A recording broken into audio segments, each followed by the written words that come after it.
बिस्मिल्लाहिर्रहमानिर्रहीम, अस्सलाम वालेकुम रहमतुल्लाहि व बरकातहू। सैयद शारिक वक़ार अपने वीलॉग के साथ। सामीन, 2021-22 का बजट आने वाला है, उसमें चंद दिन बाकी हैं और हम हर साल की तरह ये तवक्का रखते हैं कि ये बजट आवाम दोस्त होगा, जो हर साल दावा भी किया जाता है, और ये सिर्फ IMF के अहकामात पे मबनी नहीं होगा। और इस वक्त जो हमारे माशी इशारे भी हैं वो सारे बड़े मस्बत नज़र आ रहे हैं। आप अगर देखें कि एक्सपोर्ट बढ़ चुकी हैं और मुख्तलिफ इंडस्ट्रियल सेक्टर्स में जो है वो ग्रोथ नज़र आ रही है, लार्ज स्केल मैन्युफैक्चरिंग में काफ़ी इजाफा नज़र आ रहा है, स्टॉक मार्केट में बड़ा बूस्ट नज़र आ रहा है, रोज़ नए रिकॉर्ड कायम कर रही है, डॉलर मुस्तहकम होता हुआ नज़र आ रहा है, आपका जो करंट अकाउंट डेफिसिट था वो पॉजिटिव होता हुआ नज़र आ रहा है। तो ये सारी चीज़ें जो हैं पाकिस्तान के लिए जो है बड़ी मस्बत पेशरफ नज़र आ रही है। लेकिन और साथ साथ GDP के हवाले से भी जो बहस आजकल पिछले एक हफ्ते से छिड़ी हुई है कि जी GDP ग्रोथ जो है वो 4 के लगभग आ गई है, 3.94। तो जो एक्सपेक्ट की जा रही है और जो IMF का या वर्ल्ड बैंक का था कहना था कि 2.1% रहेगी, उससे बेहतरी जो है वो हुकूमत की तरफ से जो नंबर आए हैं जो बड़े खुशाइन हैं। लेकिन अब सवाल ये पैदा होता है कि इस वक्त ये सारी सूरत हाल जो भी है, इस पे अगर गौर करें कि जो आम आवाम है वो वाकई उस इन तमाम माशी इशारों का उसके ऊपर आम आवाम के ऊपर कोई इम्पेक्ट आया है, उनकी ज़िंदगी में कोई बेहतरी आई है, महंगाई कम हुई है।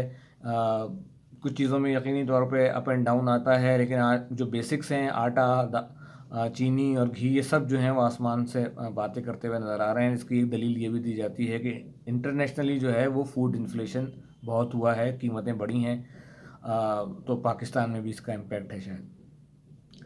अब मैं और आप अक्सर इस रोज़ तकरीबन इस बात का मुशाहिदा भी करते हैं कि हम जब नमाज़ पढ़ने के लिए अपने ऑफिस के आसपास की मस्जिद में या घर के आसपास की मसाजिद में जाते हैं, कहीं मुख्तलिफ मसाजिद में भी पढ़ने का इत्तेफाक होता है, तो वहाँ आप ये देखते हैं कि हर नमाज के बाद जो है वो ख़ास तौर पे शाम के वक्त में जो है वो कोई ना कोई फैमिली बेचारी कोई अपनी दरख्वास्त लेकर आई हुई होती है।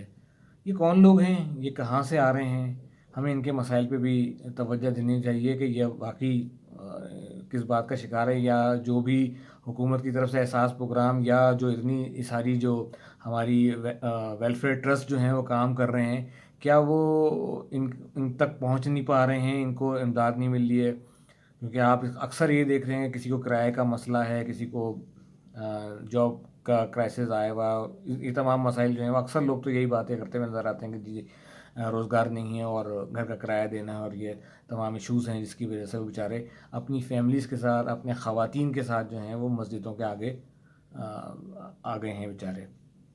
तो ज़ाहिर है इसमें शायद हो सकता है कुछ लोग पेशेवर भी हों, लेकिन ये चीज़ जो है, ये तादाद जो है वो रोज़ बरोज़ बढ़ रही है। हमें इन चीज़ों को भी देखना होगा, और क्या वाकई जो इसमें कोई जो मसाइल हैं वो जो नीचे के लोग हैं वहाँ इस हद तक पहुँच चुके हैं, ये महंगाई इस हद तक असरअंदाज हो रही है। जबकि दूसरी तरफ जो है जो हिज़्ब इख्तिलाफ़ की तरफ से दावे थे कि जी मईशत को बुरी तरह डुबो दिया गया है, लेकिन जो एक हिज़्ब इख्तिलाफ़ के लीडर हैं उनकी अपनी कंपनी जो है वो अरबों का मुनाफा भी बना रही है। तो ये तमाम फैक्टर्स जो हैं हमें रियलिटी की तरफ जा रहा है, खाली नंबर क्रंचिंग की तरफ नहीं जाना कि हम नंबरों में देख देख के जो है वो खुश होते रहें कि जी हमारी मईशत में इजाफा हो गया और ये हो गया वो हो गया। या खाली स्टॉक एक्सचेंज जो है वो बड़े बड़े कारनामे कर रहा है। हमें अपने आम आदमी की ज़िंदगी को, उसकी क्वालिटी ऑफ लाइफ को भी बेहतर बनाना है, और उसको इस मुल्क के लिए एक प्रोडक्टिव सिटीज़न या एक कारामद बाशिंदा ज़रूर बनाना है। इन चीज़ों की तरफ भी हमने काम करना होगा, और इन मसाइल को भी बहुत तवज्जो देनी होगी। ठीक है, ये एक इंटेलेक्चुअल लेवल पे एक बहस थी कि हमारे इंडिकेटर्स जो हैं वो अच्छा काम कर रहे हैं, लेकिन कुछ जगह मसाइल नज़र आ रहे हैं। जैसे आज आपने ट्रेन का भी हादसा देख लिया, जिसकी ज़िम्मेदारी भी कबूल करने का कोई तैयार नहीं है। पीछे बात डाल देता है, कोई आगे बात डाल देता है, लेकिन हर साल उसके हादसात में इजाफा ही हो रहा है। जबकि मैं आज एक फ़ेसबुक पे ایک میں نے پوسٹ بھی دیکھی جس میں 3 سال پیپلز پارٹی اور نون لیگ اور پی ٹی آئی کے دور میں ہونے والے حادثات کا کمپیریزن تھا. یہ کمپیریزن جو ہے یہ مسئلے کا حل نہیں ہے. چاہے ایک حادثہ ہوا ہو یا 2 حادثے ہوئے ہیں کسی کے دور میں، اس میں بہتری لانے کی ضرورت ہے اور یہ اس نظام کو بہتر کرنے کی ضرورت ہے.